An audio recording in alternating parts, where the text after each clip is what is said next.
Shalom. Baik Bapak Ibu Saudara-saudara, kita minggu lalu sudah bahas tentang ajaran dan praktek dari Benny Hinn pada bagian yang pertama, dan sekarang kita akan melanjutkan pada bagian yang kedua.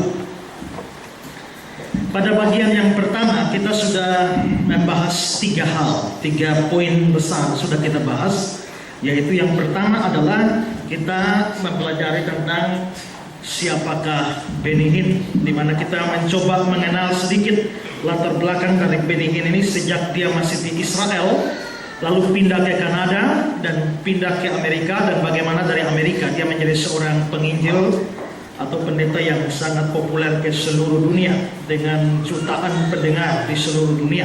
Itu yang pertama yang sudah kita bahas. Kedua adalah saya memberikan penjelasan tentang bagaimana mendeteksi nabi palsu atau penyesat, dan itu sebenarnya menjadi landasan yang sangat penting pada waktu kita membahas tentang ajaran Benny Hinn ini atau ajaran siapa saja.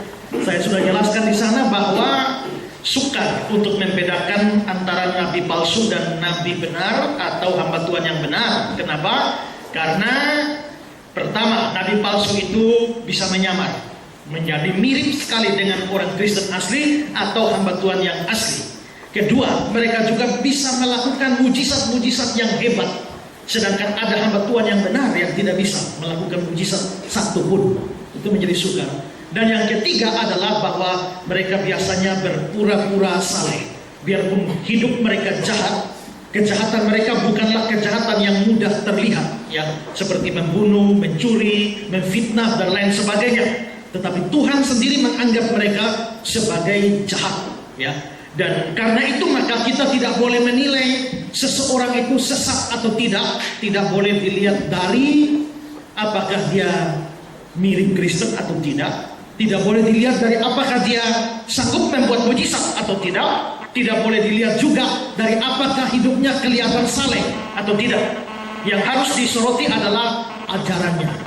Ada begitu banyak ayat yang sudah saya berikan yang memberikan dukungan bahwa kesesatan itu selalu berhubungan dengan ajaran.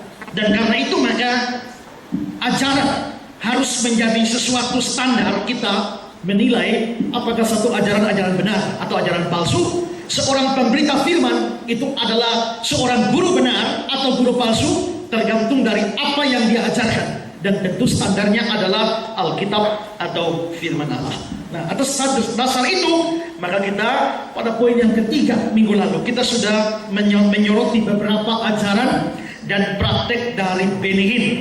Dan pada minggu lalu saya sudah membahas 2 ajaran atau 2 praktek dari Benny Hinn. Yang pertama adalah terkait dengan praktek nekromansi. Nekromansi adalah berhubungan dengan arwah-arwah orang mati. Dan sebagaimana sudah saya kisahkan bahwa kekaguman Benny Hinn kepada penginjil masa lalu Kathryn Kuhlman dan Amy McPherson membuat dia secara rutin mengunjungi kuburan dari kedua orang ini dan berdoa di sana. Dan dia sendiri yang mengakui itu, bukan karangan orang. Dia mengakui sendiri, dan dia bahkan mengakui bahwa akibat kunjungan-kunjungan dia ke kuburan itu, maka urapan di dalam pelayanannya semakin dahsyat. Dan karena itu urapan-urapan di dalam pelayanannya dia dapat dari kunjungan ke kuburan itu. Dan saya sudah simpulkan bahwa praktek nekromansi ini bertentangan dengan Alkitab. Dan dengan demikian urapannya Benny Hinn bukan dari Roh Kudus, tapi dari setan. Dan karena itu setiap orang yang mengaku mendapat urapan dari Benny Hinn sampai histeris-histeris, jatuh-jatuh, bergetar-bergetar dan sebagainya, saudara bukan dapat urapan dari Tuhan dan Roh Kudus, saudara dapat urapan dari setan. Kecuali yang jatuh karena didorong-dorong, itu lain cerita, ya. Nah, lalu juga kita sudah menyoroti tentang ajaran dia tentang Tritunggal, di mana Benny Hinn percaya bahwa masing-masing pribadi dari Allah itu adalah Tritunggal. Jadi bukan Tritunggal itu bukan Bapa, Anak, Roh Kudus lalu Tritunggal, tidak. Bapa sendiri Tritunggal, Anak sendiri Tritunggal, Roh Kudus sendiri Tritunggal. Berarti ada 3 Tritunggal. Kalau ada 3 Tritunggal, jumlah semua 9. Maka Benihin menganggap bahwa Allahnya orang Kristen ada 9. Mengapa kok Bapa bisa Tritunggal, Anak Tritunggal, Roh Kudus Tritunggal? Karena Bapa punya tubuh, punya jiwa, punya roh. Anak punya tubuh, punya jiwa, punya roh. Roh Kudus punya tubuh, punya jiwa, punya roh. Jadi kalau masing-masing punya tubuh, jiwa, roh, total semua ada 9. Ya, tapi saya sudah bantah itu bahwa Allah tidak bertubuh. Allah itu roh. Kalau roh itu tidak bertubuh, bagaimana dia bisa mengatakan Allah punya tubuh? Yesus memang punya tubuh, anak memang mempunyai tubuh pada waktu dia berinkarnasi. Pada waktu dia kembali ke surga, apakah dia masih mengenakan tubuh? Ya, tapi tubuh yang sudah di-upgrade menjadi tubuh kemuliaan atau tubuh kebangkitan. Dengan tubuh seperti itu kita akan masuk ke surga. Tapi itu disoroti anak sebagai manusia. Tapi anak sebagai Allah, dia tetap adalah Allah yang adalah roh, tidak punya tubuh. Apalagi Roh Kudus, namanya saja sudah roh. Nah, bagaimana Roh Kudus punya tubuh? Karena itu saya anggap setelah mempelajari semua bidat-bidat yang berkaitan dengan doktrin Tritunggal mulai dari tahun 400-an sampai tahun 2000-an, saya berkesimpulan bahwa ajaran Benihin tentang doktrin Tritunggal atau hinisme ini adalah ajaran sesat yang paling sesat, paling bodoh, paling tolol sepanjang 1600 sampai 1700 tahun ini. Itu yang sudah kita bahas pada minggu kemarin. Dan sekarang kita masih melanjutkan dengan ajaran dari Benihin. Dan kali ini kita akan bahas ajaran Benihin tentang Yesus Kristus. Saudara-saudara, bagaimana pandangan Benihin tentang Kristus? Jikalau kita melihat bahwa pandangan dia tentang Allah Tritunggal sudah cukup gila, ajaran dia tentang Yesus juga tidak kalah gilanya. Dan tentang Yesus Kristus ini, Benihin memberikan beberapa ajaran. Ajarannya tentang Yesus Kristus yang pertama adalah Benihin mengatakan bahwa semasa di dunia Yesus akan berdosa kalau Roh Kudus tidak menyertai dia. Saya kutip kata-kata Benihin, jikalau Roh Kudus tidak bersama-sama dengan Yesus, maka dia akan berdosa. Itu benar. Roh Kudus itu adalah kekuatan yang menjaganya tetap murni atau suci. Dia tidak hanya diutus dari surga, tapi dia disebut anak manusia, dan dengan demikian dia bisa berbuat dosa tanpa Roh Kudus. Yesus tidak akan pernah berhasil. Dapatkah Anda bayangkan Kristus menuju kuburan, mengetahui dia akan tetap di sana selamanya, jika Roh Kudus berubah pikiran tentang membangkitkan dia dari antara orang mati? Jadi menurut Benihin, Yesus bergantung pada Roh Kudus. Jikalau Roh Kudus tidak menyertai Yesus, dia akan berdosa. Dan bayangkan seandainya Yesus itu masuk ke kuburan, dan di sini tentu secara implisit Benihin juga percaya bahwa yang membangkitkan Yesus dari antara orang mati adalah Roh Kudus. Dan seandainya Yesus masuk ke kuburan, Roh Kudus yang harus membangkitkan dia, tahu-tahu setelah dia di kuburan, Roh Kudusnya berubah pikiran. Bagaimana nasib Yesus? Dia akan ada di kuburan selama-lamanya, tidak akan bangkit-bangkit seandainya Roh Kudus berubah pikiran. Ini ajaran Benihin yang pertama tentang Yesus. Semasa di dunia, Yesus akan berdosa kalau Roh Kudus tidak menyertai dia. Nah, saudara-saudara, bahwa Roh Kudus menyertai Yesus memang itu sesuatu yang dikatakan Alkitab. Kalau kita lihat Yesaya 11 ayat 1 dan 2 yang adalah nubuatan tentang Yesus, di sana dikatakan suatu tunas akan keluar dari tunggul Isai. Ini pasti Yesus. Dan taruk akan tumbuh dari pangkalnya, akan berbuah. Jadi ini konteksnya bicara Yesus. Roh Tuhan akan ada padanya. Jadi memang adalah nubuat bahwa Yesus itu, Roh Kudus akan ada pada dia. Lalu juga Matius 3 ayat 16, sesudah dibaptis Yesus segera keluar dari air. Pada waktu itu juga langit terbuka, dia melihat Roh Allah seperti burung merpati turun ke atasnya. Berarti memang Yesus diberikan Roh Kudus. Lalu Yohanes 3 ayat 34, sebab siapa yang diutus Allah, dialah. Perhatikan di sini kata dialah pakai huruf D besar. Berarti memang bukan omong orang lain. Ini omong Yesus. Sebab siapa yang diutus Allah, dialah yang menyampaikan firman Allah. Karena Allah mengaruniakan rohnya dengan tidak terbatas. Allah mengaruniakan roh dengan tidak terbatas. Jadi memang saudara, dari 3 ayat yang saya berikan ini, memang Yesus itu diberikan Roh Kudus. Tapi yang menjadi persoalan sekarang adalah apakah pemberian Roh Kudus kepada Yesus ini menyebabkan dia tidak berdosa? Dan kalau seandainya dia tidak diberikan Roh Kudus, dia akan berdosa? Sama sekali tidak, saudara ya. Roh Kudus diberikan kepada Yesus berkaitan dengan pelayanan yang akan dia kerjakan, dan bukan berkaitan dengan dia bisa berdosa atau tidak. Roh Kudus diberikan sekali lagi untuk melengkapi dia di dalam pelayanan, bukan supaya dia menjadi tidak berdosa. Saudara, tadi saya kutip kembali ayat-ayat itu. Tadi ayat dari Yesaya itu dikutip oleh Yesus pada waktu dia berkhotbah di kampungnya. Lukas pasal 4 ayat 18 dan 19. Di sana dikatakan, Roh Tuhan ada padaku. Ini kutipan dari Yesaya. Oleh sebab dia telah mengurapi aku.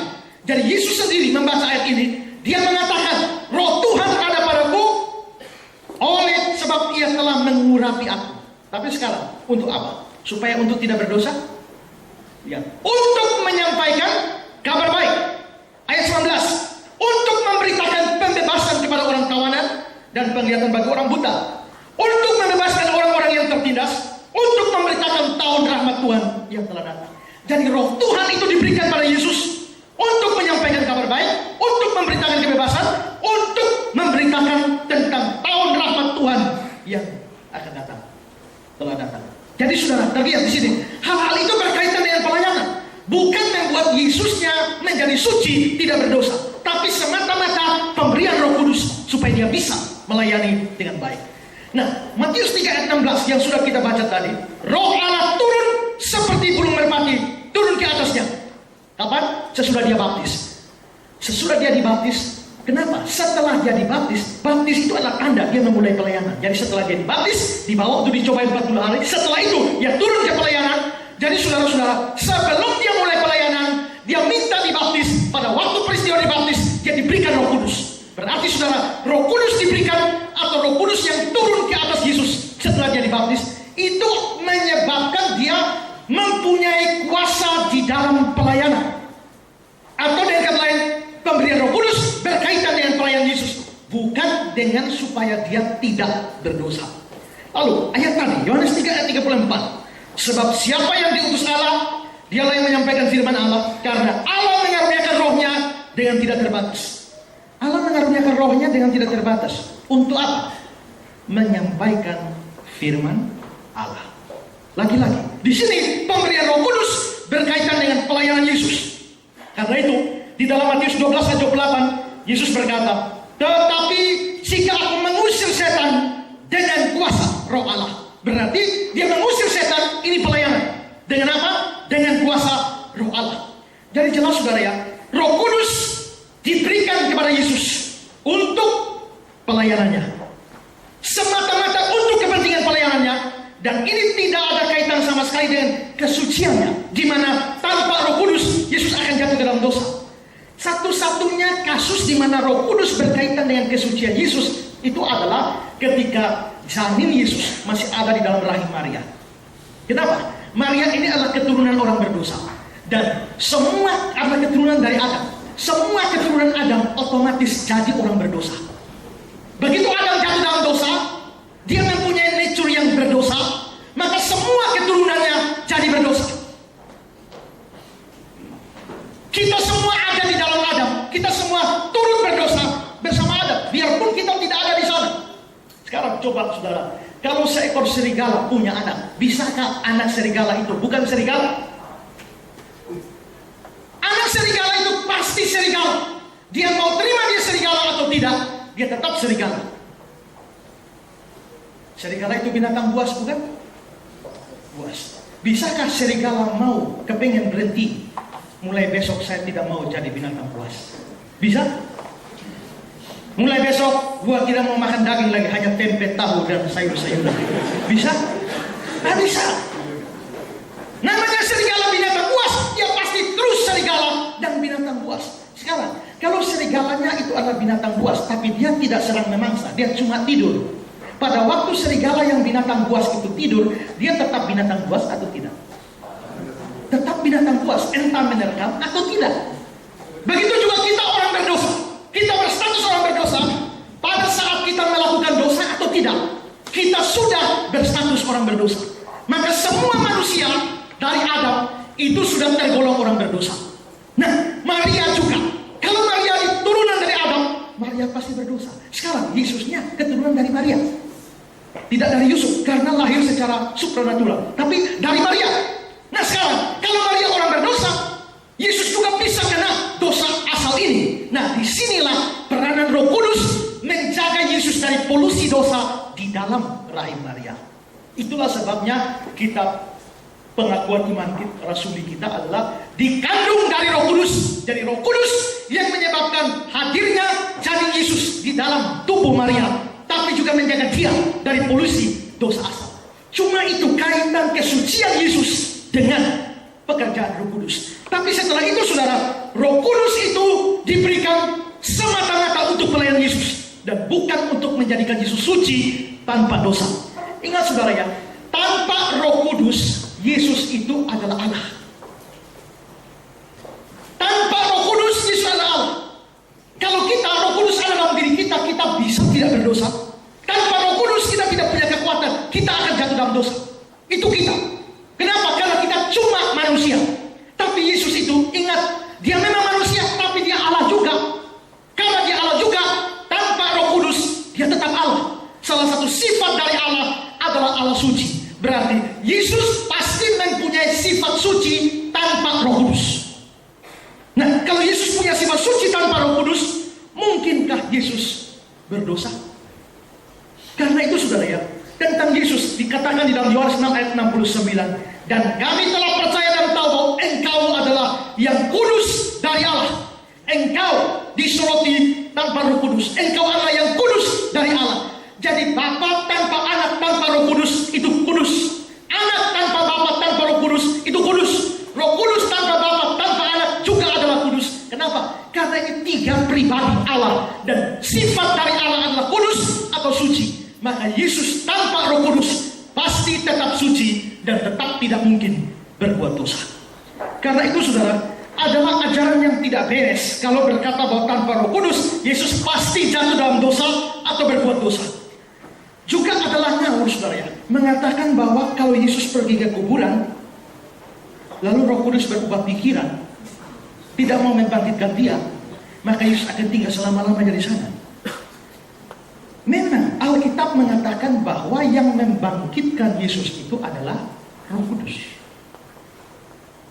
Lihat Roma 8 ayat 11. Dan jika roh dia yang telah membangkitkan Yesus dari antara orang mati, berarti Yesus dibangkitkan oleh Roh Kudus. Nah sekarang Benjamin mungkin baca ayat itu terus dia pikir, seandainya Roh Kudus berubah pikiran, Yesus akan terus mati dan tidak bisa bikin apa-apa lagi. Karena kebangkitannya tergantung dari Roh Kudus. Saudara, pertama tidak mungkin bahwa Roh Kudus berubah pikiran. Tidak mungkin. Tapi sekarang seandainya saja, seandainya Roh Kudus berubah pikiran, tidak mau membangkitkan Yesus, bagaimana nasib Yesus? Dia akan tetap jadi mayat? Alkitab berkata di dalam Galatia 1 ayat 1, yang membangkitkan Yesus dari antara orang mati adalah Bapa. Galatia 1 ayat 1. Roma 8 ayat 11, yang membangkitkan Yesus adalah Roh Kudus. Tapi apakah Yesus membangkitkan diri sendiri? Bisa? Lihat ayat ini, Yohanes 2 ayat 19-21. Jawab Yesus kepada mereka, rombak bait Allah ini, dan dalam 3 hari siapa yang bangun? Aku akan mendirikannya kembali. Bait Allah itu akan berdiri lagi setelah 3 hari. Tapi siapa yang mendirikan? Aku.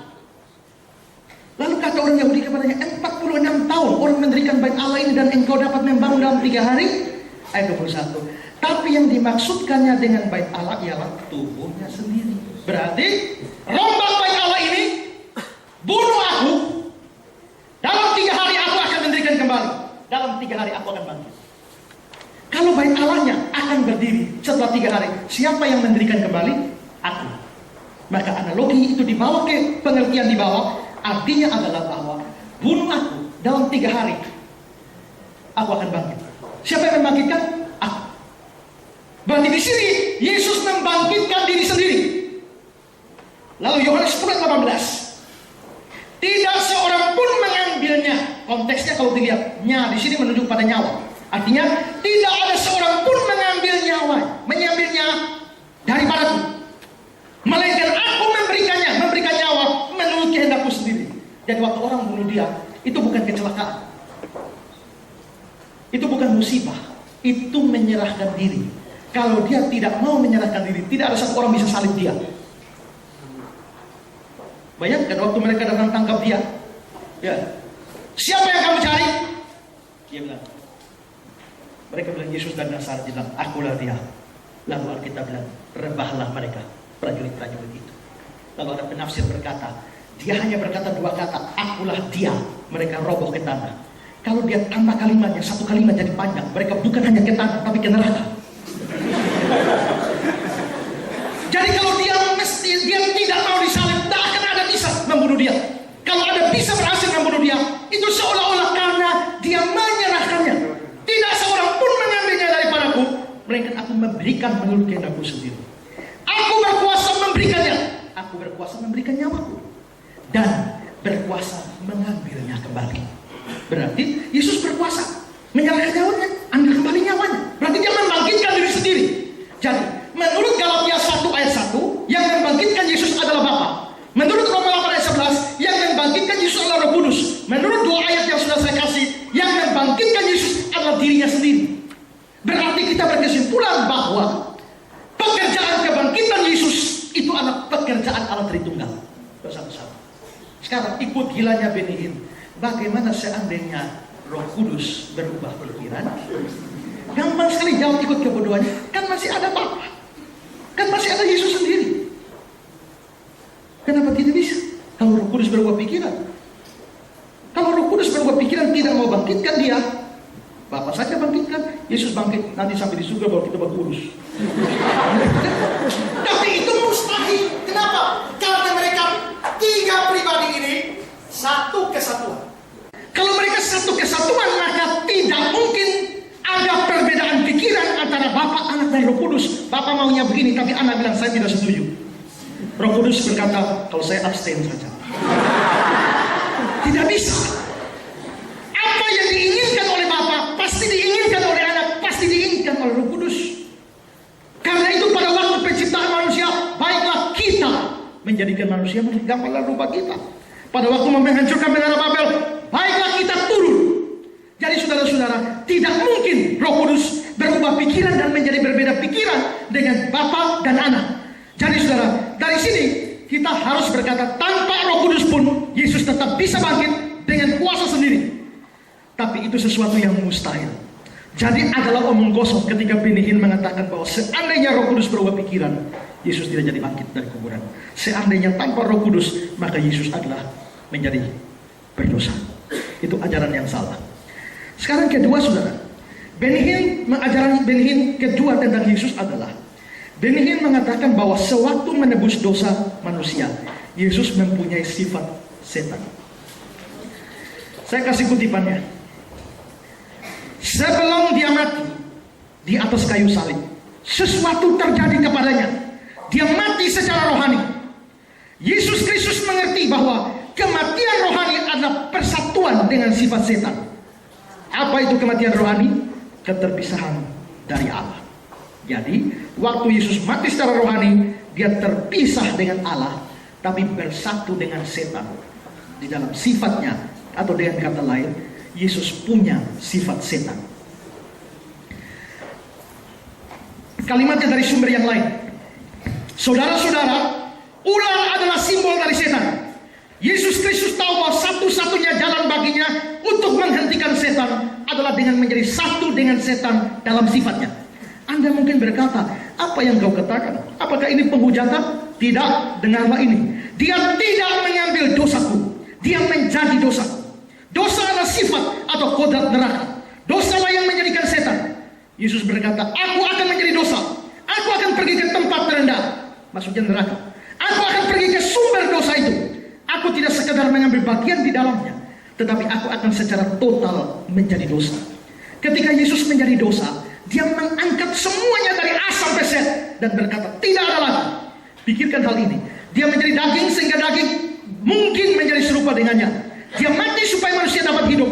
Dia menjadi dosa supaya orang berdosa bisa menjadi benar di hadapannya. Dia menjadi satu. Dia menjadi satu sifat dengan setan. Sehingga semua orang yang memiliki sifat setan dapat mengambil bagian dalam sifat Allah. Ada amin saudara-saudara?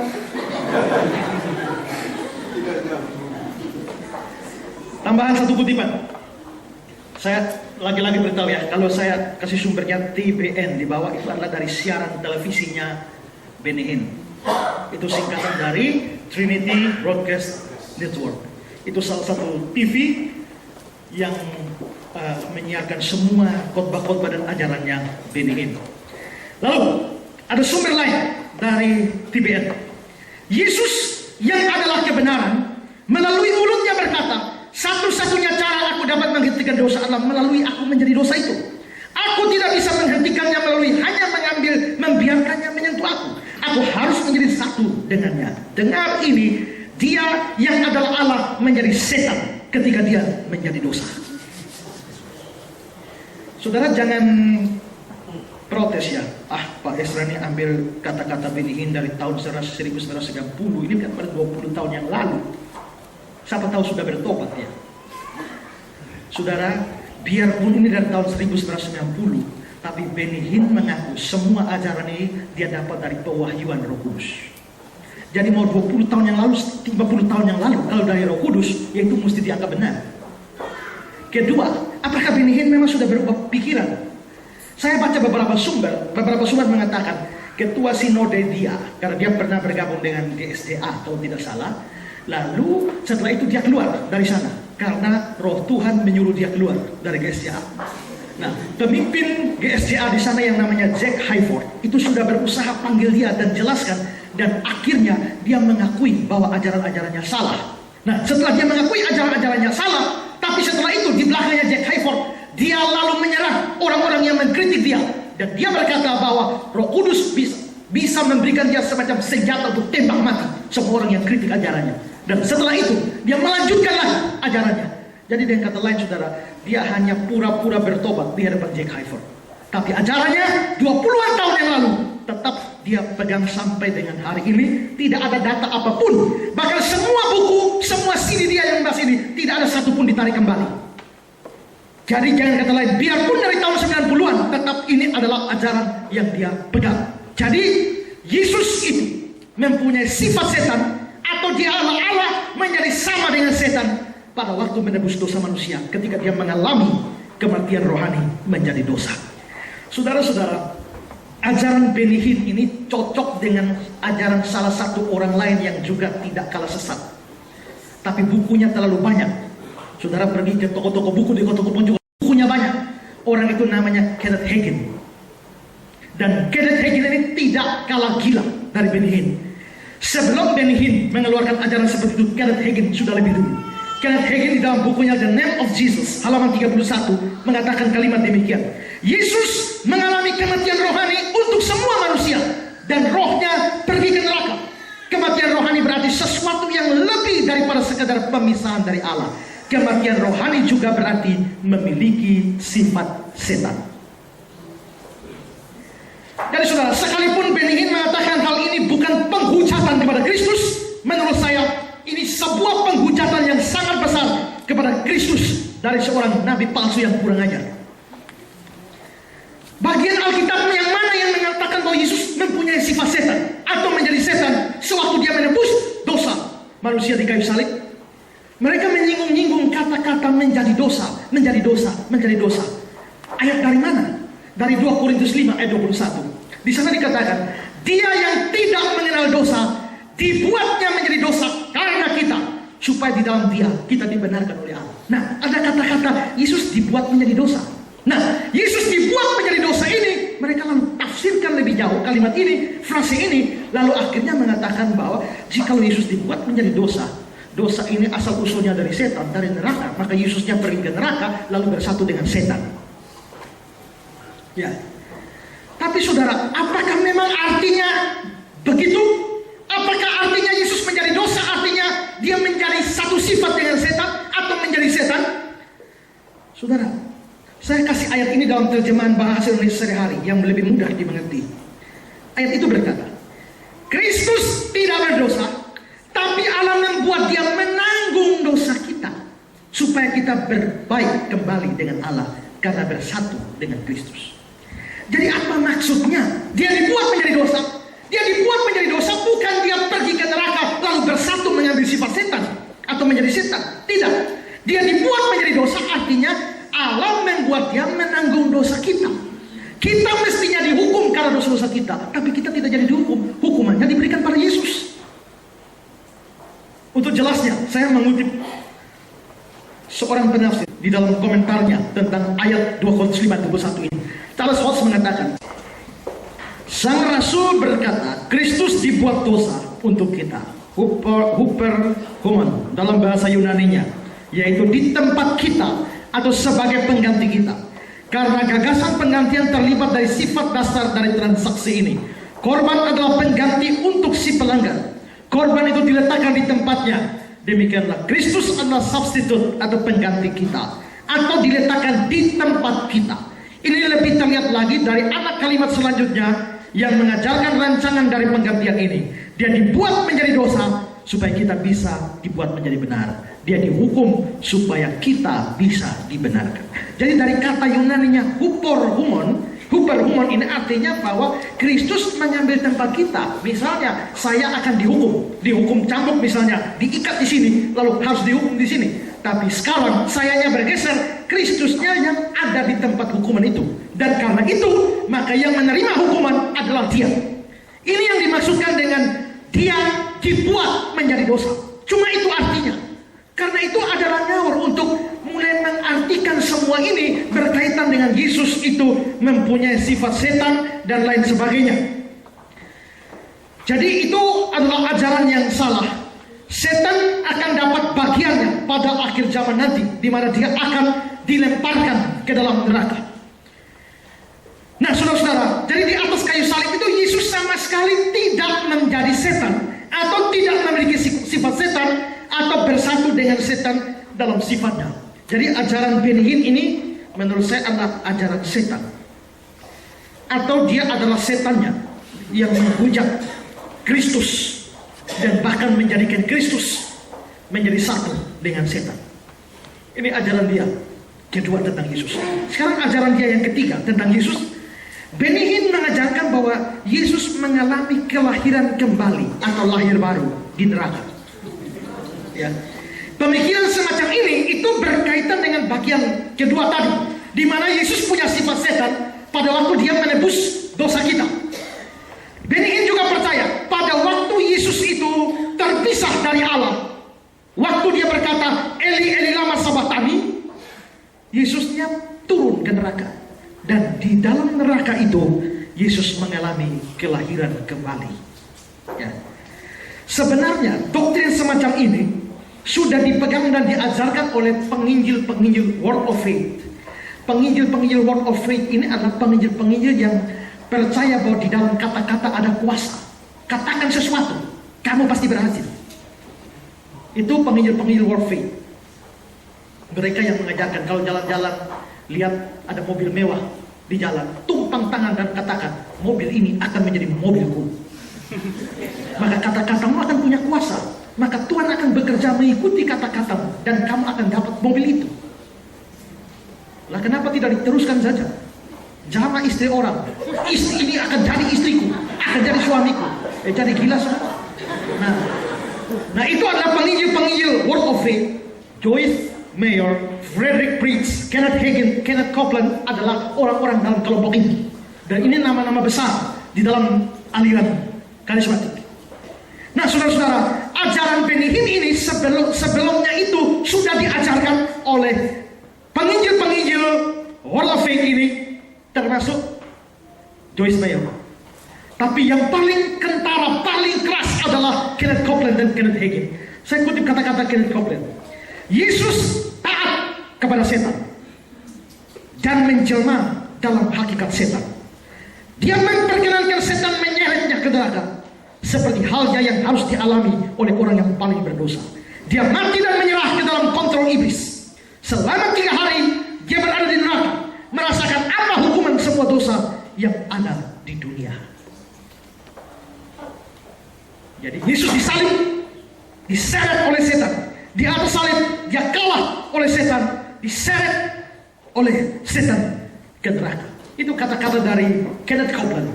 Lalu Kenneth Hagin juga mengatakan kalimat yang sama. Kematian fisik tidak menghapus dosa kita. Jadi Yesus mati itu tidak menghapus dosa kita, karena itu kematian fisik. Dia dicambuk itu fisik, dia dipaku itu fisik, dia ditusuk tombak itu fisik. Kematian fisik tidak menghapus dosa kita, menurut Kenneth Hagin. Terus yang mana yang menghapus? Kematian rohani, maksud dia. Dia merasakan kematian bagi setiap orang, kematian rohani. Yesus adalah orang pertama yang pernah dilahirkan kembali. Mengapa rohnya harus dilahirkan kembali? Karena rohnya terasing dari Allah. Nah saudara, dua orang ini, Kenneth Copeland dan Kenneth Hagin, sudah bicara tentang hal ini.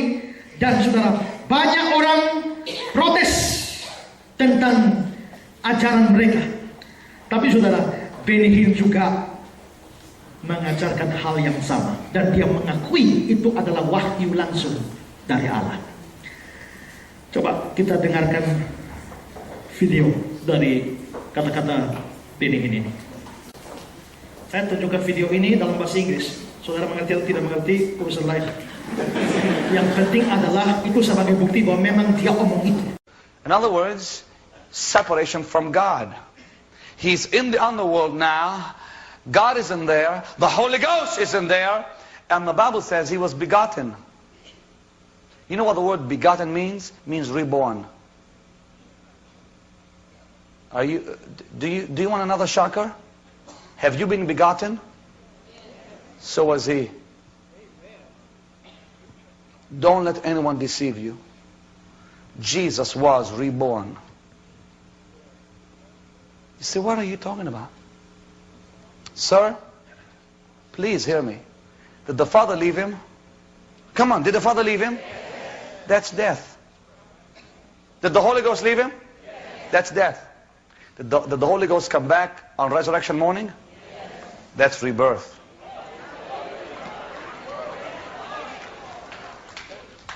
He was reborn. He had to be reborn.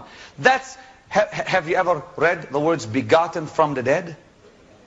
Reborn from the dead. As an example to me. If he was not reborn, I could not be reborn. Jesus was born again. You say, oh, really?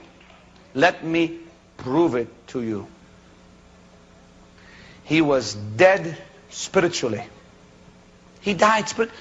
Sir, when the Father leaves, you die. The Father left him, yes or no? Yes. The Holy Ghost left him, yes or no? Yes. That's spiritual death. But when the Holy Ghost came back, he was begotten from the dead. He was born again. He was reborn. If he was not reborn, I would never be reborn. How can I face Jesus and say, Jesus, you went through everything I've gone through except the new birth. I got something you don't know. Everything I've gone through, he went there first. Saya kasih terjemahannya. Terjemahannya kata-kata dia itu sebagai begini. Astaga, tahukah Anda?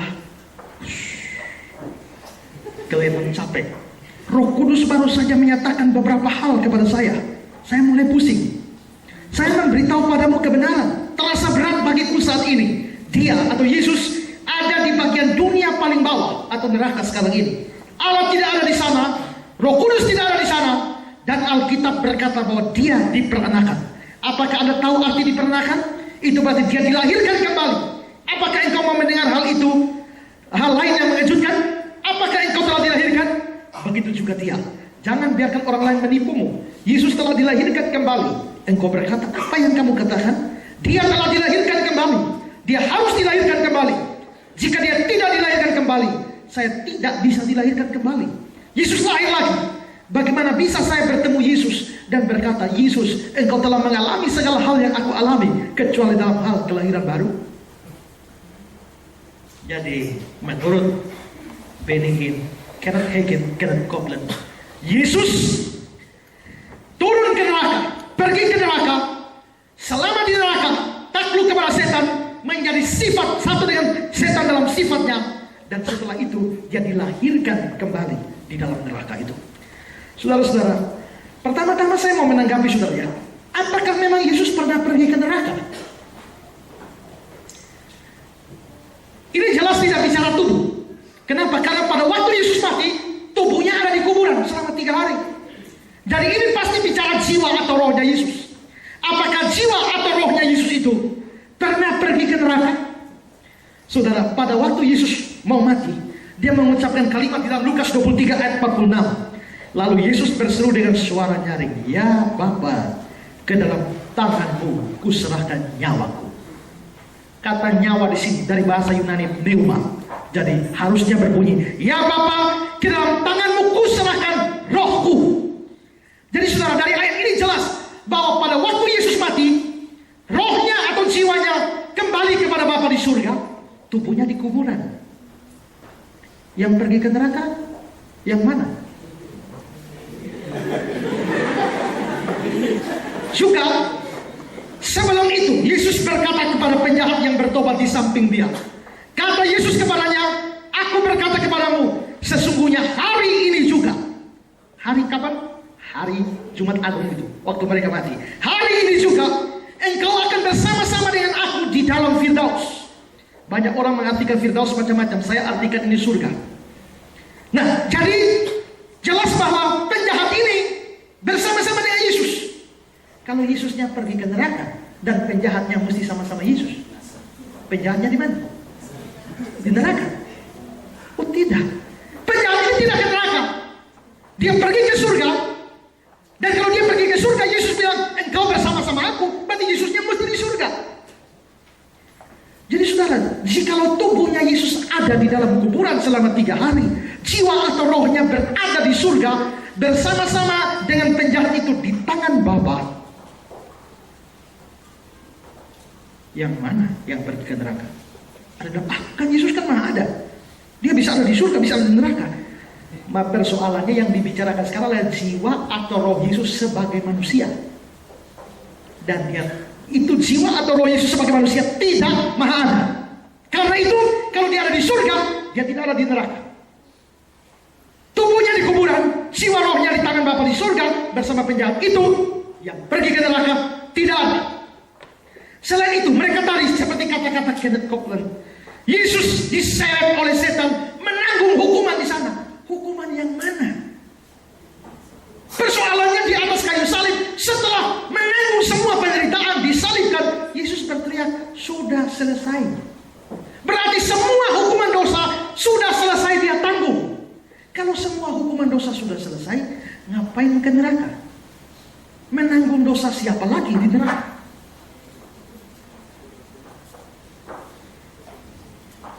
Ini sesuatu yang ngawur saudara ya. Kata-kata sudah selesai di Yohanes 19 ayat 30 menunjukkan penderitaan untuk menanggung hukuman dosa memang sudah tuntas, sehingga tidak ada lagi penderitaan lain yang harus dialami di dalam menebus dosa kita. Perhatikan kata-kata Kenneth Copeland tadi. Selama 3 hari dia berada di neraka, merasakan apa hukuman semua dosa yang ada di dunia ini. Ajaran dari mana? Ini bukan ajaran Alkitab. Ini jelas ajaran sesat dari Kenneth Copeland. Tapi saudara, memang ada orang-orang tertentu yang beranggapan bahwa memang Yesus pergi ke neraka, memberitakan Injil di sana. Dan itu, pandangan itu didasarkan pada 1 Petrus 3 ayat 18-20 yang bunyinya begini. "Sebab jika Kristus telah mati sekali untuk segala dosa kita, Dia yang benar untuk orang-orang yang tidak benar, supaya Dia membawa kita kepada Allah. Dia yang telah dibunuh dalam keadaannya sebagai manusia, tapi yang telah dibangkitkan menurut roh. Dan di dalam roh itu juga Dia pergi memberitakan Injil kepada roh-roh yang di dalam penjara, yaitu kepada roh-roh mereka yang dahulu pada waktu Nuh tidak taat kepada Allah. Ketika Allah telah menanti dengan sabar waktu Nuh sedang mempersiapkan baterainya, di mana hanya sedikit, yaitu 8 orang yang diselamatkan oleh air bah." Ini memang tergolong ayat yang sukar, tapi persoalannya ayat ini tidak sedang berbicara tentang saat di antara kematian dan kebangkitan Yesus selama 3 hari. Ayat ini tidak bicara dalam konteks itu. Dan ini juga tidak berarti Yesus memang pernah pergi ke neraka memberitakan Injil. waktu Yesus pergi ke neraka memberitakan Injil, aneh. Kenapa tidak menemui semua orang di neraka? Hanya menemui orang-orang yang hidup pada zaman Nuh. Kenapa hanya orang-orang khusus itu? Saudara, saya tidak ingin bahas ayat ini lebih banyak ya. Tapi studi yang cermat tentang ayat ini menunjukkan bahwa Yesus tidak pernah pergi ke neraka mengunjungi orang-orang mati itu. Yesus memang pernah pergi, tapi tidak secara fisik. Lalu pergi bagaimana? Pergi oleh roh. Roh yang mana? Roh yang membangkitkan dia dari antara orang mati. Oleh roh itu, dia pergi memberitakan Injil kepada orang-orang zaman Nuh. Tapi Yesus belum ada. Ya, oleh roh, tapi melalui roh. Jadi pada waktu Yesus memberitakan Injil di sana, orang-orangnya masih hidup. Jadi Yesus ini sebagai Allah, sebagai manusia, dia baru lahir abad pertama itu. Tapi sebagai Allah, dia sudah punya kekekalan. Dan karena itu oleh roh yang sama, yang membangkitkan dia, dia dulu melalui Nuh telah pergi beritakan Injil kepada orang-orang pada zaman Nuh itu. Jadi waktu orang-orang itu mendengar Injil Yesus Kristus melalui Nuh dan oleh roh itu, mereka belum mati, masih hidup. Nah kalau mereka belum mati, kenapa di dalam 1 Petrus pasal 3 ini terus dikatakan roh-roh memberitakan Injil kepada roh-roh, yaitu kepada roh-roh. Kalau roh kan mestinya sudah mati. Ya memang roh sudah mati. Tapi maksudnya kenapa di situ dikatakan roh? Bukan Yesus memberitakan Injil kepada roh, roh itu tidak. Tapi waktu Petrus menulis surat ini, orang-orang zaman Nuh sudah mati. Karena itu Petrus bilang roh-roh. Jadi roh-roh di sini itu ditinjau dari sudut pandang Petrus waktu menulis surat Petrus, bukan pada saat Injil diberitakan. Jadi jangan pakai ayat ini untuk mengatakan ada penginjilan untuk orang mati. Ini salah. Dan juga jangan pakai ayat ini mengatakan bahwa Yesus memang pernah pergi ke neraka. Kalau memang demikian, bagaimana lagi dengan kata-kata pengakuan iman rasuli kita? Disalibkan, mati dan dikuburkan, turun ke dalam kerajaan maut. Disalibkan, habis disalibkan mati, habis mati dikuburkan, habis dikuburkan turun ke dalam kerajaan maut. Berarti turun ke dalam kerajaan maut hanya satu peristiwa setelah dikuburkan. Lah, itu bagaimana? Saudara, ayat ini, kata-kata ini tidak ada di dalam pengakuan iman rasuli yang asli. Itu baru ditambahkan kemudian kata-kata ini. Dan beda dengan 12-11 pengakuan iman yang lain. Semua punya ayat eksplisit. Tapi kata-kata turun ke dalam kerajaan maut, tidak ada kata-kata eksplisit di dalam ayat Alkitab manapun. Dan mestinya bukan turun ke dalam kerajaan maut, turun ke dalam neraka. Nah, kalau begitu apa artinya pengakuan iman rasuli kita? Saudara, artinya adalah menurut John Calvin adalah bahwa Yesus mengalami dua macam penderitaan. Penderitaan pertama itu terlihat.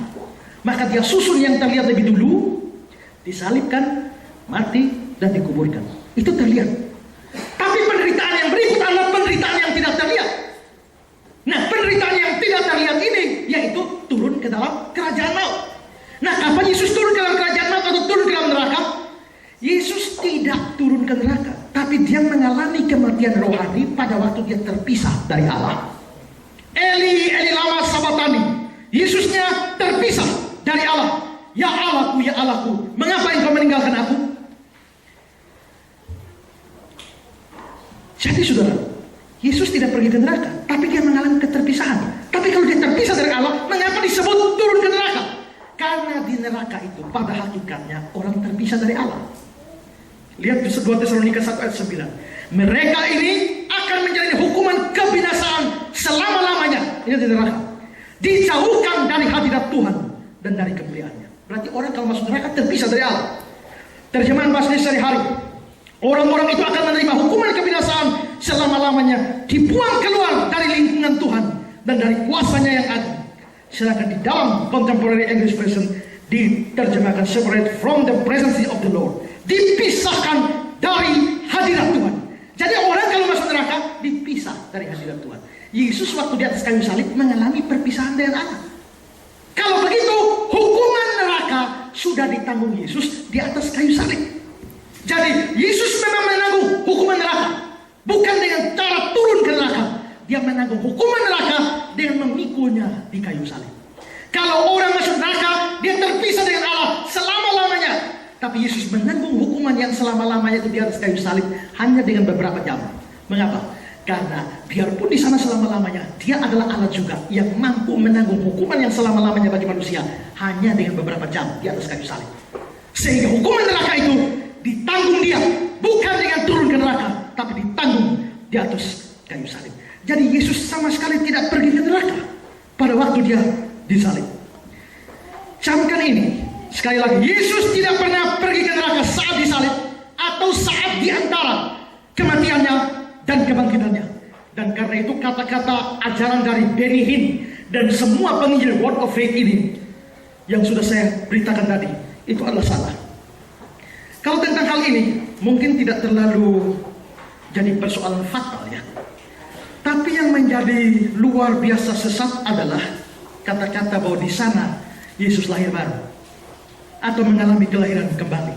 Istilah born again atau regeneration ini adalah kata-kata yang keluar dari mulut Yesus pada waktu Yesus bercakap-cakap dengan Nikodemus. Dalam Yohanes 3 ayat 3, Yesus menjawab, katanya, aku berkata kepadamu, sesungguhnya jika seorang tidak dilahirkan kembali, dia tidak melihat kerajaan Allah. Kalau kamu tidak dilahirkan kembali, kamu tidak lihat kerajaan Allah. Mengapa manusia perlu dilahirkan kembali? Karena manusia sudah rusak total karena dosa, total depravity. Bahkan manusia sudah mati secara rohani. Menurut Efesus 2 ayat 1, kamu dahulu sudah mati karena pelanggaran-pelanggaran dan dosa-dosamu. Sekarang saudara ya, kalau ada mayat di situ, coba ngomong dengan mayat. Dia nyaut? Tidak. Dia geleng kepala? Tidak. Kalau dia geleng, kita semua lari. Berarti mayat itu dibikin apapun tidak bisa merespon. Kita ini mayat-mayat rohani. Maka betapapun banyaknya Injil diberitakan, firman Tuhan diberitakan, kalau kita mati rohani, kita tidak bisa merespon. Bagaimana caranya supaya mayat itu bisa merespon? Hidupkan dia dulu atau bangkitkan dia dulu. Baru setelah itu omong dia bisa nyaut. Begitu juga ketika Injil diberitakan, kita yang adalah mayat rohani tidak bisa menanggapi. Bagaimana supaya kita bisa menanggapi? Allah membuat satu ciptaan baru, yaitu dengan melahirbarukan kita kembali. Setelah kita lahir baru, waktu Injil diberitakan, baru kita bisa percaya. Jadi lahir baru tidak sama dengan bertobat. Lahir baru tidak sama dengan beriman. Lahir baru mendahului pertobatan. Lahir baru mendahului iman. Tanpa lahir baru, orang tidak bisa beriman. Itu pekerjaan Allah. Jadi saudara, mengapa sampai Allah perlu, Roh Kudus perlu melahirbarukan seseorang supaya orang itu yang mati secara rohani dia bisa berespon terhadap firman Tuhan, dan dengan demikian dia bisa beriman dan dia selamat. Sekarang saudara, dengan pengertian semacam ini coba pikirkan, cocokkah itu diterapkan pada Yesus? Yesus mengalami kematian rohani di atas kayu salib dalam pengertian dia terpisah dari Bapa. Tapi itu tidak berarti dia memang adalah orang berdosa, menjadi betul-betul orang berdosa yang perlu dilahirkan kembali. Kalau Yesus tidak pernah berdosa dari diri sendiri dan dia tidak mati dalam dosa, maka dia tidak perlu mengalami kelahiran baru. Atau mungkin dia perlu dilahirkan kembali karena dia mempunyai sifat setan, seperti yang dikatakan Benny Hinn. Tidak juga. Tentang sifat setan sudah dibantah tadi. Karena itu ajaran bahwa Yesus punya sifat setan waktu menebus dosa, ditambah dengan Yesus harus lahir baru di neraka, menurut saya ini adalah ajaran sesat. Dan dengan demikian dapat dikatakan bahwa Benny Hinn yang mengajarkan hal ini, dia adalah guru palsu yang menyebarkan ajaran sesat. Saudara, ini ajaran Yesus. Tentang Yesus ada 3. Pertama, Yesus akan berdosa tanpa Roh Kudus. Saya sudah tunjukkan, ayat Alkitab tidak mendukung itu. Kedua, Yesusnya mempunyai sifat setan, juga tidak didukung oleh ayat Alkitab. Ketiga, Yesus lahir baru, juga tidak didukung oleh Alkitab. Berarti Yesus yang dibicarakan oleh Benny Hinn ini Yesus yang lain, bukan Yesus dari kitab suci. Dan ini cocok dengan 2 Korintus 11 ayat 4. Ada seorang datang memberitakan Yesus yang lain daripada yang telah kami beritakan. Kalau ini Yesus yang lain, konteks dari 2 Korintus 11 ayat 4, ini adalah guru-guru palsu dan nabi-nabi palsu. Yesus yang diberitakan oleh Benny Hinn, Yesus yang lain dari kitab suci. Tidak bisa tidak. Dia guru palsu atau nabi palsu.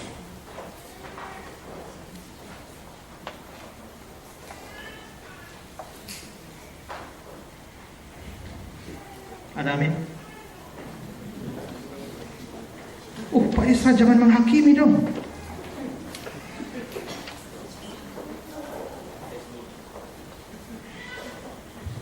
Kita tidak boleh menghakimi. Sesama hamba Tuhan tidak boleh menghakimi. Siapa yang anggap sesama hamba Tuhan? Saya hamba Tuhan, dia tidak.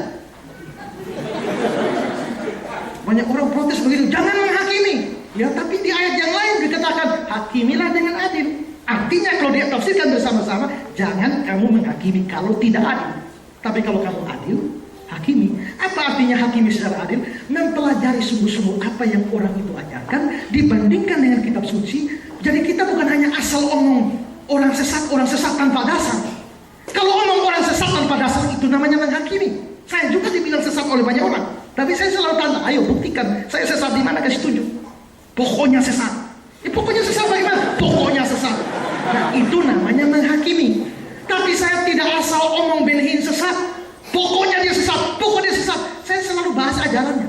Selalu memberikan kutipan. Kenapa saya kasih video? Walaupun mungkin banyak orang dengar bahasa Inggris ini dia omong apa. Tapi saya hanya mau tunjukkan bahwa memang dia omong itu. Bagi yang mengerti bahasa Inggris, lalu setelah itu diberikan terjemahan. Dia memang ajarkan itu. Setelah diajarkan, bandingkan dengan Alkitab, bukti bahwa salah. Kalau ini salah, ajarannya mendasar. Ini sesat. Itu namanya menghakimi dengan adil. Di dalam Galatia 1 ayat 8 dan 9, Paulus mengatakan, kalau ada orang yang datang mengajarkan Injil yang lain, terkutuklah dia. Sekalipun kami ataupun seorang malaikat, terkutuklah dia. Sekali lagi aku katakan, terkutuklah dia. Itu tidak menghakimi. Sekarang saudara, ada penafsir yang mengatakan Yesus mengajarkan jangan menghakimi. Tapi setelah itu dia mengajarkan jangan membuang mutiara pada mulut babi, jangan pada berdagang pada anjing. Dia ajarkan menghakimi, tapi dia dia bilang jangan menghakimi. Tapi setelah itu jangan buang mutiara pada anjing dan babi. Lalu bagaimana kita tahu mana yang anjing mana yang babi? Kan kita mesti menilai kan? Oh lihat, oh ini anjing, oh ini babi. Nah, pada waktu kita menilai ini anjing ini babi, bukankah itu sudah menghakimi? Iya, tapi penghakiman itu adalah penghakiman yang adil karena punya dasar. Kalau tidak ada dasar apa-apa, terus omong orang sesat, orang gila, orang sinting, nah itu baru namanya menghakimi. Yang salah, yang dilarang oleh kitab suci. Saya tidak sembarang mengatakan begitu. Saya sudah bilang ya, saya juga sungguh-sungguh berdoa, Tuhan tolong supaya saya jangan salah tafsir apa yang Ben Hinn maksudkan. Jangan sampai dia tidak maksudkan sesuatu, tapi saya bilang dia maksudkan itu sama dengan saya memfitnah dia. Karena itu maka apa yang saya tunjukkan betul-betul harus yang dikatakan oleh Ben Hinn sendiri. Baru dibandingkan. Itu adalah penghakiman yang adil. Karena itu terhadap hal seperti itu boleh kita menghakimi. Alkitab juga mengatakan demikian. Jadi dari ajaran dia tentang Yesus, dia sedang beritakan Yesus yang lain. Karena itu dia nabi palsu atau penyesat. Sekarang ajaran dia yang keempat tentang manusia. Bagaimana pandangan Ben Hinn tentang manusia? Tadi saya sudah singgung tentang adanya penginjil-penginjil Word of Faith. Dan saudara-saudara, salah satu ciri dari pemberitaan penginjil-penginjil Word of Faith adalah mereka mengangkat manusia begitu tinggi, menghargai manusia begitu tinggi. Fakta bahwa manusia diciptakan menurut gambar dan rupa Allah, manusia diciptakan menurut gambar dan rupa Allah, itu dipakai mereka untuk mengatakan kalau begitu manusia ini sama dengan Allah. Kalau manusia itu sama dengan Allah, apakah itu tidak berarti bahwa manusia juga adalah Allah? Ya, manusia adalah Allah. Manusia adalah Kristus. Dan itulah ajaran Kenneth Hagin dan Kenneth Copeland, dua tokoh dalam Word of Faith. Sekarang saya kasih kata-kata Kenneth Hagin dulu. Lihat kata-kata Kenneth Hagin. Manusia diciptakan dalam kesetaraan dengan Allah, dan dia bisa berdiri di hadapan Allah tanpa kesadaran bahwa dirinya lebih rendah. Kita harus sadar, kita diciptakan sama, setara dengan Allah. Kita boleh berdiri di hadapan Allah, jangan berpikir bahwa kita lebih rendah dari Allah. Jangan pikir begitu, kita disetara. Allah telah membuat kita menjadi seperti dirinya sedapat mungkin. Dia membuat kita sekelas dengan dirinya sendiri. Manusia hidup di ranahnya Allah. Dia hidup atas dasar-dasar bersamaan dengan Allah. Orang percaya disebut Kristus. Itulah kita. Kita adalah Kristus. Sumbernya jelas, bukan karang-karang ya. Ini buku halaman berapa saya kasih semua. Kenneth Hagin ini cukup populer. Saudara, saya bilang tadi, pergilah ke toko buku, saudara dapat bukunya banyak. Dan ini menjadi penginjil yang kesohor di dunia karismatik. Tapi mereka tidak ngerti ajaran ini. Ya. Itu kata-kata Kenneth Hagin. Sekarang bagaimana kata-kata ajaran Kenneth Copeland? Kenneth Copeland mengatakan, apakah aku adalah Allah? Manusia diciptakan dalam tingkat Allah, bukan diciptakan dalam tingkat binatang. Dia memiliki keunikan yang bahkan tidak dimiliki oleh malaikat. Sekarang Petrus berkata tentang, dia kutip ayat dari 1 Petrus. Sekarang Petrus berkata tentang janji-janji yang berharga dan yang sangat besar, supaya olehnya kamu boleh mengambil bagian dalam kodrat ilahi. Baiklah, apakah kita adalah Allah? Kita adalah Allah. Lalu selanjutnya Kenneth Copeland, dia mengatakan, setiap orang Kristen adalah suatu Allah. Engkau tidak memiliki Allah dalam dirimu, engkaulah Allah itu. Kita tidak memiliki Allah dalam diri kita. Kita ini adalah Allah. Nah, ajaran Copeland dan Hagin dikritik oleh banyak orang, diprotes oleh banyak orang. Tapi Benny Hinn membela kedua teman sesatnya ini. Benny Hinn mengatakan demikian dalam khotbahnya Our Position in Christ. Dia mengatakan demikian. Kenneth Hagin mengajarkan itu. Maksudnya manusia adalah Allah. Banyak orang mempermasalahkannya, namun itu adalah kebenaran mutlak. Kenneth Copeland mengajarkan itu. Banyak orang Kristen menemukan banyak celah di dalamnya, tapi itu adalah kebenaran ilahi. Hagin dan Copeland berkata, kamu adalah Allah. Kamu adalah Allah. Jadi begitu ini berarti bahwa Benny Hinn setuju dengan ajaran Copeland dan Hagin. Lalu saudara, setelah dia setuju dengan itu, Benny Hinn juga mengajarkan hal yang sama, yang dia percaya dia sendiri dapat wahyu baru tentang hal ini. Perhatikan video ini. Is a God-man. Say it again. Within me is a God-man. Now let's say it even better than that. Let's say I am a God-man. When you say I'm a Christian, you're saying I am Mashiach in the Hebrew.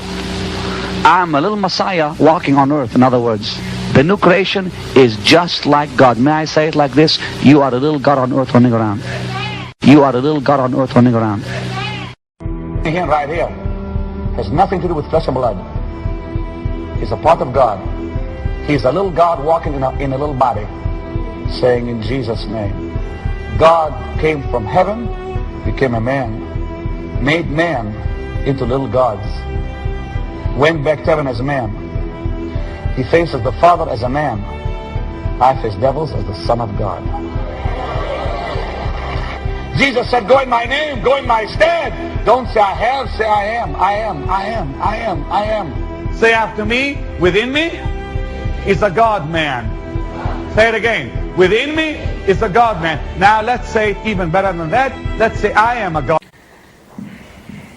Saya kasih terjemahan kata-kata dia dan juga bukan dari sumber video tapi sumber yang lain. Perhatikan kata-kata dia. Ketika Yesus menjadi manusia, dia yang adalah Allah telah menjadi manusia agar kita manusia menjadi seperti dirinya. Dia Allah jadi manusia supaya kita yang manusia jadi seperti dia.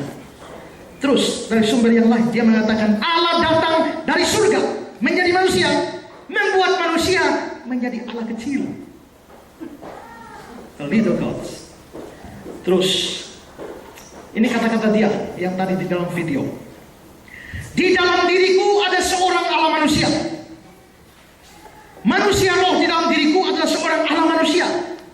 Aku adalah seorang Allah manusia. Anda seorang anak Allah, maka Anda ilahi. Maka Anda bukan manusia.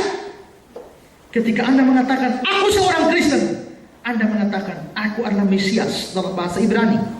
Dengan kata lain, aku adalah seorang Mesias kecil yang berjalan di bumi. Ini adalah sebuah wahyu yang mengejutkan.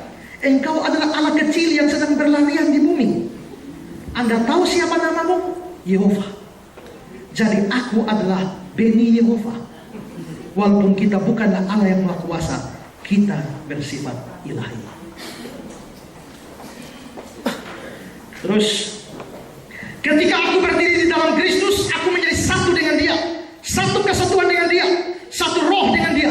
Dengarlah, aku bukan bagian darinya, aku adalah Dia. Firman menjadi daging di dalam aku. Ketika tanganku menyentuh seseorang, itu adalah tangan Yesus yang menyentuh seseorang.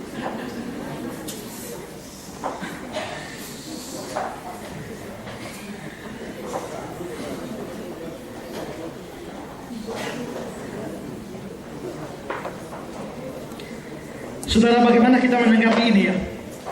Alkitab memang mengatakan manusia dicipta menurut gambar dan rupa Allah. Itu kata-kata Alkitab di dalam Kejadian 1 ayat 26-27. Berfirmanlah Allah, baiklah kita menjadikan manusia menurut gambar dan rupa kita. Maka Allah menciptakan manusia itu menurut gambarnya diciptakanlah dia, laki dan perempuan diciptakannya mereka. Jadi memang Alkitab berkata manusia diciptakan dengan rupa dan gambar Allah. Tapi apakah itu berarti manusia sama hakikat dengan Allah? Tidak. Arti dari manusia diciptakan menurut gambar dan rupa Allah sudah saya jelaskan dalam seri khotbah tentang manusia, yaitu bahwa pada waktu Dia menciptakan manusia, Allah itu punya dua sifat. Sifat yang pertama namanya communicable attribute, atau sifat yang bisa diberikan, dan yang kedua adalah uncommunicable attribute, sifat yang tidak bisa diberikan. Nah, waktu Dia cipta kita, Dia memberikan communicable attribute ini, sifat yang bisa diberikan, Dia masukkan ke dalam kita, sehingga akhirnya kita mempunyai sebagian sifat Allah. Misal, Allah itu roh. Karena Dia roh, waktu Dia menciptakan saya, Dia memasukkan sifat roh itu ke dalam saya, sehingga saya lalu menjadi makhluk rohani. Saya beda dengan anjing, babi yang hanya pikir makan minum dan mati. Saya ini bisa berpikir untuk merindukan Tuhan, seperti rusa rindu sungaimu. Rusa tidak pernah rindu Tuhan, rusa rindu sungai saja. Tapi seperti rusa merindukan sungai, demikian jiwaku merindukan engkau. Mengapa jiwa saya bisa merindukan Tuhan? Karena saya adalah makhluk rohani. Bagaimana saya bisa makhluk rohani? Dia adalah roh, memasukkan sifat itu waktu Dia cipta saya. Dia pribadi, waktu Dia cipta saya, Dia menciptakan saya sebagai pribadi.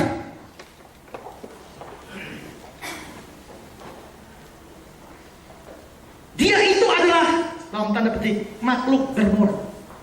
Sifat moral ini diberikan pada waktu Dia mencipta saya, sehingga saya lalu menjadi makhluk bermoral, sehingga saya bisa tahu mana membedakan mana yang baik, mana yang tidak baik. Kalau binatang, mana tahu ada yang baik, tidak baik. Kalau kita manusia tahu, anak tidak boleh kawin sama mama, kakak tidak boleh kawin sama adik. Tapi mana binatang tahu?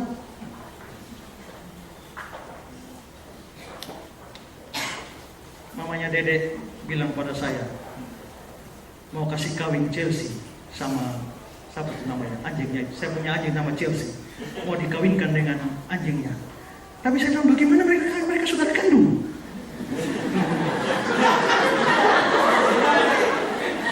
Mereka kan saudara kandung. Yang kakaknya ada di Mawang, yang adiknya ada di saya. Sekarang mau dikawinkan. Ini tidak baik ini. Tapi apakah itu, mengapa saya mengatakan tidak baik? Karena saya makhluk bermoral. Saya tahu kakak tidak boleh kawin dengan adik. Tapi apakah hukum itu berlaku bagi binatang? Tidak, binatang bukan makhluk bermoral. Lalu ada yang bilang, jangankan kakak adik, mama anak saya itu baku lapis. Kenapa tidak bermoral? Kita makhluk bermoral. Kenapa? Karena gambar dan rupa Allah. Allah adalah makhluk dalam tanda petik, makhluk bermoral. Dia masukkan itu di dalam diri kita. Dia pencipta. Karena Dia pencipta, sifat penciptanya itu Dia masukkan di dalam diri kita, sehingga kita bisa mencipta. Sifatnya jadi apa yang disebut sebagai kreativitas. Maka kita bisa cipta ini, cipta itu, cipta ini, cipta itu, dan sebagainya. Manusia bisa cipta pesawat, helikopter, dan sebagainya. Saya barusan nonton satu film, saya heran. Ada seorang kasih tunjuk, ini gambar apa anak-anak? Helikopter. Dia bilang bukan gambar helikopter. Ini rancangan tentang helikopter. Jadi sejauh hari sebelum helikopter ada, Leonardo da Vinci sudah berikan gambar, yang dia sudah gambar kira-kira dikembangkan dari helikopter sekarang. Itu Leonardo da Vinci. Dia juga yang gambar Tuhan Yesus ini. Saudara tahu bagaimana kereta berjalan, dipasang 2 roda sehingga putar pada asnya, lalu akhirnya kereta bisa berputar daripada didorong sendiri, tarik sendiri, maka rodanya berputar. Itu yang ditemukan Leonardo da Vinci. Saudara berpikir bagaimana kita ambil ballpoint, tulis. Dulu orang kalau tulis itu harus tinta, 1 botol di sebelah, celup, tulis. Celup itu zaman Majapahit, Singosari dan sebagainya. Ya, tulis. Tapi seorang Leonardo da Vinci berpikir, kira-kira ada tidak sesuatu alat yang dimasukkan tinta? Waktu tulis tinta otomatis turun terus. Leonardo da Vinci berpikir seperti itu. Sehingga dari situ melahirkan ballpoint. Ballpoint itu ditemukan Leonardo da Vinci. Leonardo da Vinci orang pikir bahwa dia itu sebenarnya adalah orang zaman modern yang kesasar di zaman dulu. Karena pemikirannya sudah jauh maju. Nah, bagaimana seorang manusia bisa punya kreativitas seperti itu? Karena Allah yang adalah Maha Pencipta memberikan sifat kreativitas di dalam dirinya. Karena itu maka manusia ini mempunyai sejumlah sifat Allah di dalam dirinya. Lalu akhirnya karena kita punya sifat Allah, apakah itu membuat kita jadi Allah? Tidak. Kita cuma mirip Allah atau hampir sama dengan Allah. Mazmur 8 ayat 5 dan 6. Apakah manusia sehingga engkau mengingatnya? Apakah manusia sehingga engkau mengindahkannya? Namun engkau telah membuatnya hampir sama seperti Allah. Kenapa hampir sama? Karena kita punya sejumlah sifat Allah. Kita hampir sama. Tapi sama? Tidak. Kenapa? Karena ada uncommunicable attribute yang tidak diberikan pada kita. Dan tidak mungkin bisa diberikan. Misalnya, Allah itu adalah sesuatu yang ada dengan sendirinya. Bisakah Allah membuat kita punya sifat ada dengan sendirinya? Tidak bisa. Karena waktu dia membuat, kita sudah tadi tidak ada. Bahkan Allah pun tidak bisa membuat kita menjadi ada dengan sendirinya. Karena dia membuat kita. Allah itu suci. Maha tahu. Dia tidak berikan itu pada manusia. Maha kuasa. Dia tidak bisa berikan itu pada manusia. Berarti ada sifat yang diberikan kepada manusia, ada yang tidak. Kalau dia berikan semua, lah kita jadi Allah. Tapi kalau dia berikan sebagian, kita hanya hampir sama dengan Allah atau mirip Allah. Kalau saudara lihat seorang anak kecil, lihat banding dia dengan papa mamanya, anak itu punya 3 kemungkinan. Mirip bapak, mirip mama, atau gabungan. Kalau ini anak lihat-lihat mirip bapak juga tidak, mirip mama juga tidak, gabungan juga tidak, ini anak tetangga itu. Nah, kalau anak mirip orang tua, artinya anak itu mewarisi sifat orang tua. Ada sifat orang tua di dalam anak itu. Wiluni baik hati ke lubung bapak, menubui cerai sampai ke lubung mama, persis.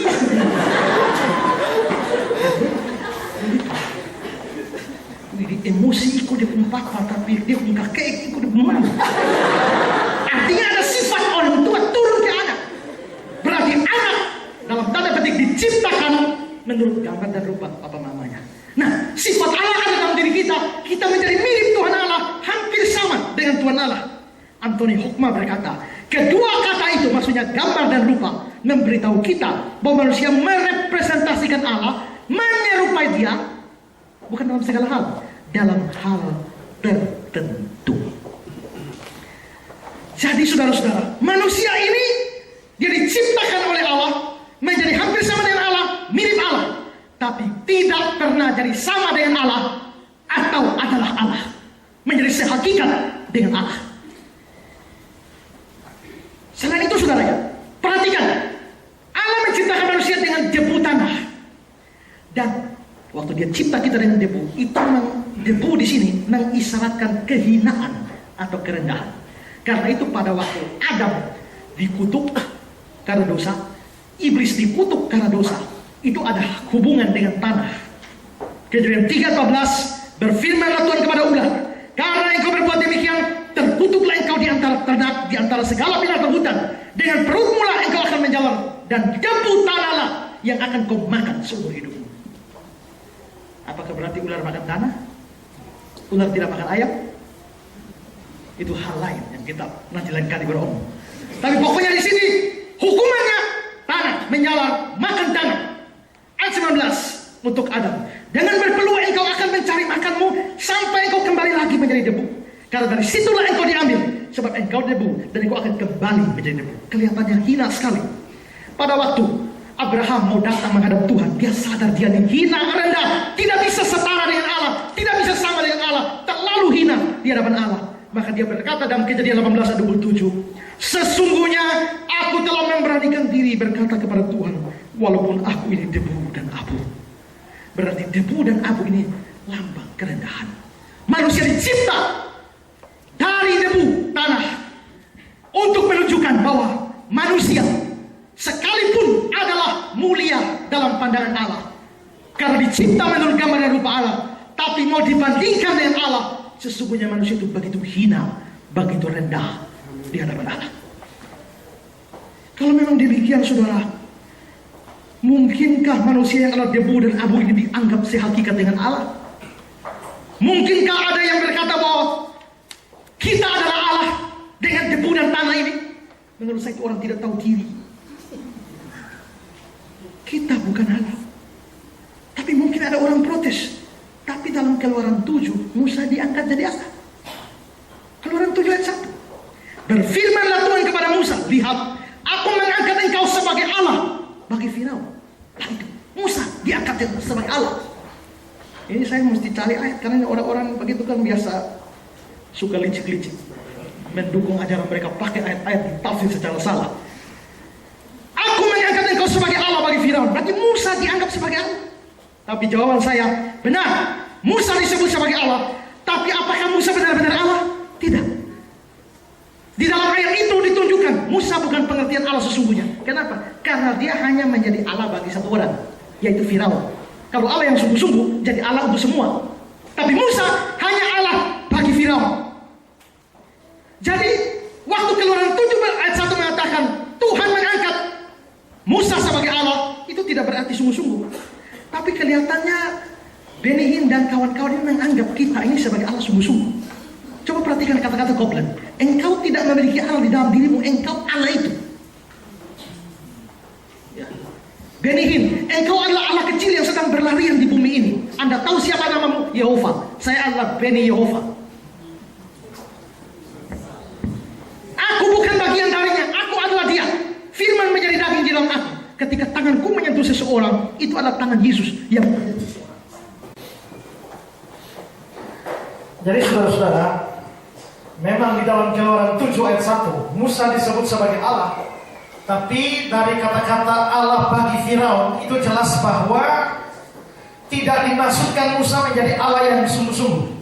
Tapi kata-kata Kenneth Copeland, Benny Hinn, itu jelas menunjukkan bahwa mereka berbicara tentang Allah dalam pengertian yang sesungguhnya. Jadi mereka memang percaya bahwa manusia itu adalah Allah. Dan ingat saudara ya, mencoba menjadikan manusia sama dengan Allah, itu sebenarnya adalah otak setan dari dulu. Otak setan dari Taman Eden. Ketika dia membujuk Allah, makan buah larangan itu, nanti kamu akan menjadi sama dengan Allah. Dan saudara-saudara, para penginjil Walk of Faith ini mengajarkan hal-hal ini. Kenneth Hagin, Copeland, Benny Hinn, menurut saya adalah orang-orang yang otaknya telah dirasuki oleh setan, sehingga mereka lalu mengajarkan manusia adalah Allah. Lalu saudara, kata-kata Benny Hinn bahwa Yesus dari manusia, Yesus adalah Allah telah menjadi manusia agar kita manusia bisa menjadi seperti dirinya. Kata-kata ini bisa benar dalam pengertian saudara, dia Allah jadi manusia supaya kita bisa menjadi seperti dia. Tapi menjadi seperti dia dalam hal apa? Kalau menjadi dia di dalam hal-hal yang bisa kita lakukan, kita mengenal dari dia, bisa. Kita juga nyanyi, ku mau sepertimu Yesus. Tapi saudara, kalau dia Allah jadi manusia, supaya saya manusia jadi Allah, menurut saya itu sesuatu yang tidak mungkin bisa. Dan itu adalah ajaran yang sama sekali salah. Itu bukan ajaran Alkitab. Juga kata-kata Benny Hinn, firman menjadi daging di dalam aku, sehingga aku adalah seorang Allah manusia.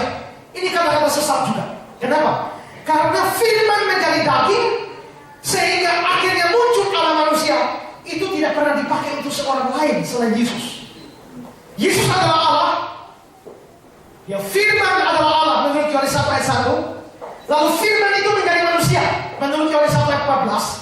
Dan karena itu Yesus yang adalah Allah, waktu jadi manusia tidak stop jadi Allah, tapi dia mengambil hakikat manusia.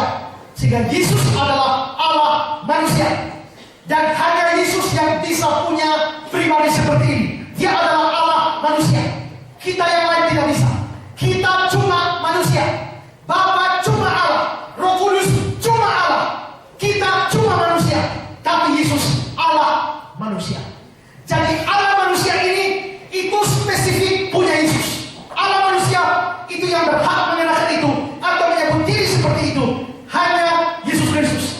Dan kalau Benny Hinn mengatakan aku adalah Allah manusia, menurut saya Benny Hinn merampok apa yang menjadi milik Yesus. Sehingga dia juga berani berkata, kita ini adalah Mesias kecil, kita ini adalah Kristus kecil yang berjalan-jalan dan berlari-larian di bumi ini. Bahkan dengan sangat berani dia mengatakan bahwa dia adalah Beni Yehova. Ini benar-benar keterlaluan. Dan tadi merampok Yesus Kristus, di sini merampok Allah secara umum. Kenapa saya mengatakan merampok Allah? Di dalam perjanjian lama, Allah disebut dengan banyak nama. El, Eloah, Elohim, Elyon, juga Adonai. Tapi saudara-saudara, nama-nama itu, El, Elohim, Eloah, Adonai, El Shaddai, dan lain sebagainya, nama-nama itu selain dipakai untuk Allah yang sejati, bisa juga dipakai untuk yang lain. Bisa dipakai untuk manusia, bisa dipakai untuk setan, bisa dipakai untuk berhala-berhala. Dan karena itu tadi Keluaran 7, Musa diangkat menjadi Allah bagi Firaun. Kata Allah di situ pakai Elohim. Jadi Musa diangkat menjadi Elohim bagi Firaun. Dan saudara-saudara, kalau Musa diangkat Elohim jadi bagi Firaun, bisa. Kenapa? Karena Elohim memang bisa digunakan untuk yang lain selain Allah yang sejati. Tapi nama Yahweh atau Yehova itu tidak bisa. Nama Yahweh atau Yehova itu tidak bisa dipakai kepada yang lain. Perhatikan Mazmur 83:19. Supaya mereka tahu bahwa engkau sajalah yang bernama Yahweh. Ingat kata Tuhan besar di dalam Alkitab bahasa Indonesia itu dari bahasa Ibrani YHWH. Jadi engkau sajalah yang bernama Yahweh. Berarti selain Allah tidak ada lagi yang pakai nama Yahweh. Atau di dalam bahasa Inggris diterjemahkan Yehova. Sekarang lihat Yesaya 42 ayat 8. Aku ini Yahweh. Itulah namaku. Aku tidak akan memberikan kemuliaanku kepada yang lain dan kemasyhuranku kepada patung. Jadi saudara, di sini Allah sendiri mengatakan Yahweh itu nama dia.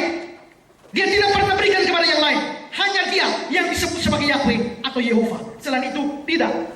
Herman David mengatakan nama Allah yang sungguh-sungguh yang paling menonjol adalah Yehova. Keluaran 15 ayat 3, Mazmur 53:19, Hosea 12 ayat 6, Yesaya 42 ayat 8. Karena itu nama ini tidak digunakan untuk yang lain dari anak Israel.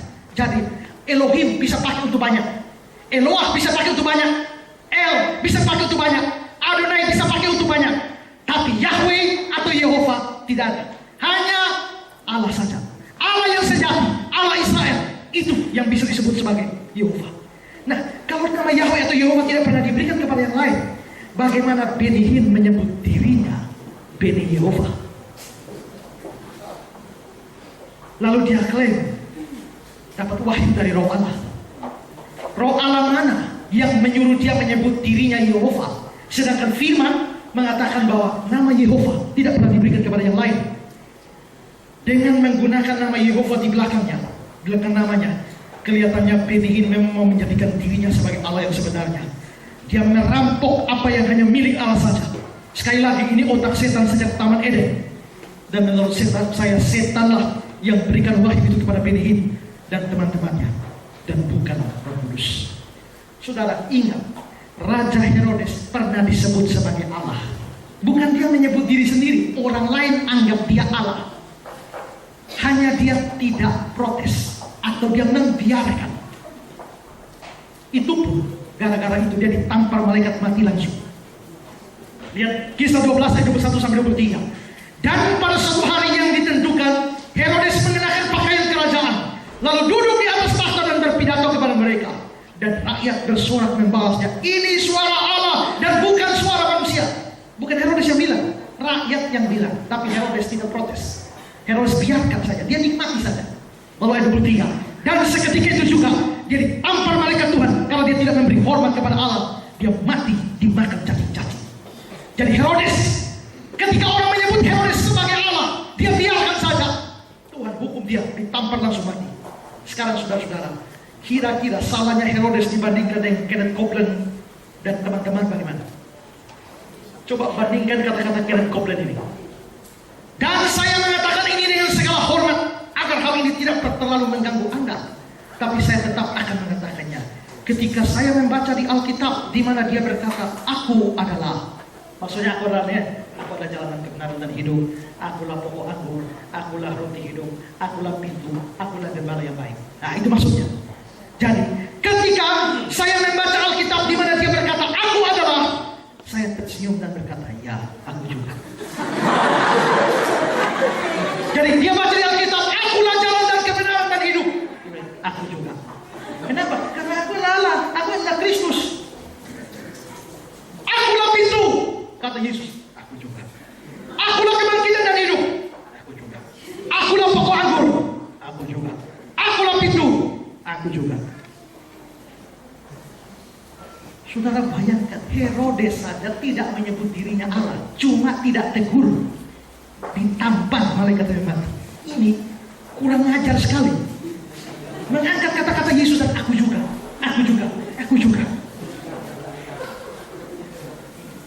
Maurice Cerullo, satu grup dengan mereka, mengatakan begini, tidak tahukah kamu bahwa sejak dari semula tujuan Allah adalah untuk mereproduksi dirinya?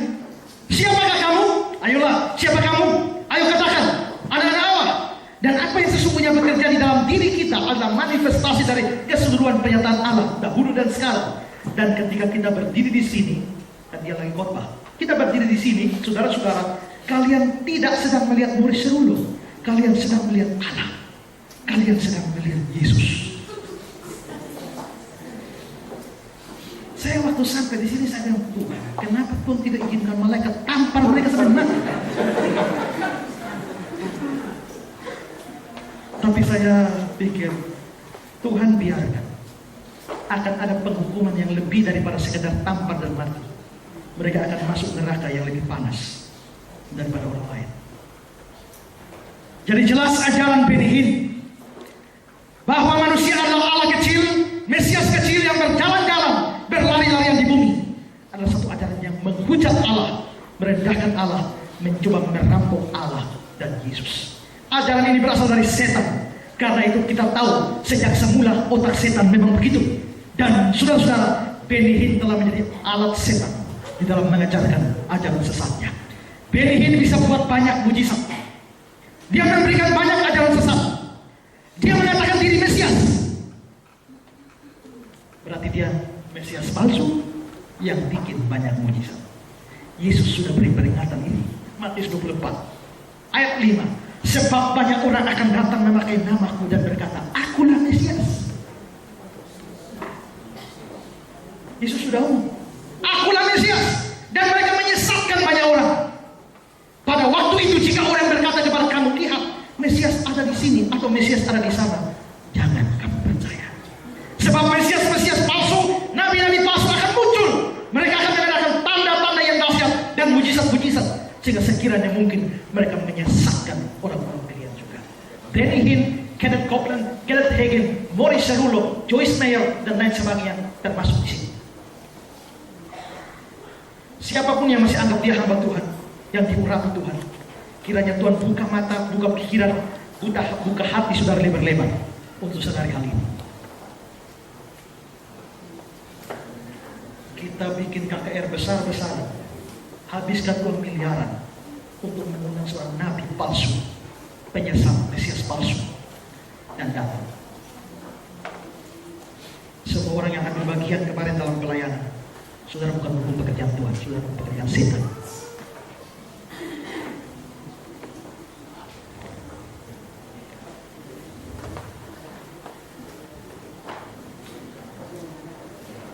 Kalau suruh dukung pekerjaan Tuhan sungguh-sungguh, sukar sekali. kumpulkan duit 300 juta saja untuk beli sound system, tidak bisa. Sampai kita macam-macam begini. Tapi kalau untuk dukung yang sesat, orang awal-awal yang begitu bertobatlah, kalau ada uang sumbang untuk sound system. Sekarang ajaran Benihim yang kelima tentang sakit penyakit dan kesembuhan. Ini dahsyat. Nah, tentang sakit penyakit dan kesembuhan, Benihim berkata orang percaya harusnya tidak ada sakit, tidak ada penyakit. Perhatikan kutipan dari buku dia. Tidak akan ada penyakit untuk orang-orang yang percaya kepada Allah. Kalau sudah percaya pada Allah, tidak ada sakit penyakit. Dalam halaman 32 bukunya, dia berjanji, maksudnya Allah berjanji untuk menyembuhkan semua, setiap orang, semua penyakit kita. Itu berarti kita tidak akan mengalami sakit kepala, masalah sinus, bahkan sakit gigi. Tidak ada. Tidak ada penyakit datang padamu.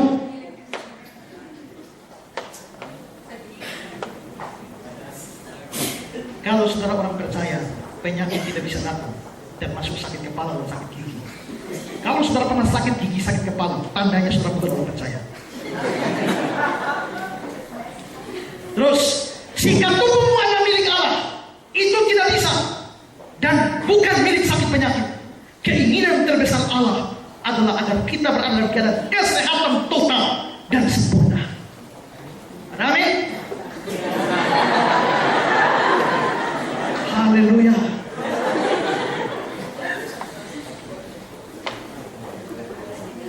Ajaran gila ini kita bahas minggu depan. Minggu depan adalah seri terakhir. Sekalian dengan urusan jatuh-jatuh, tumbang-tumbang, mungkin bahasa rohnya dan dia itu akan saya bahas pada minggu depan, pada seri terakhir tentang Benihim.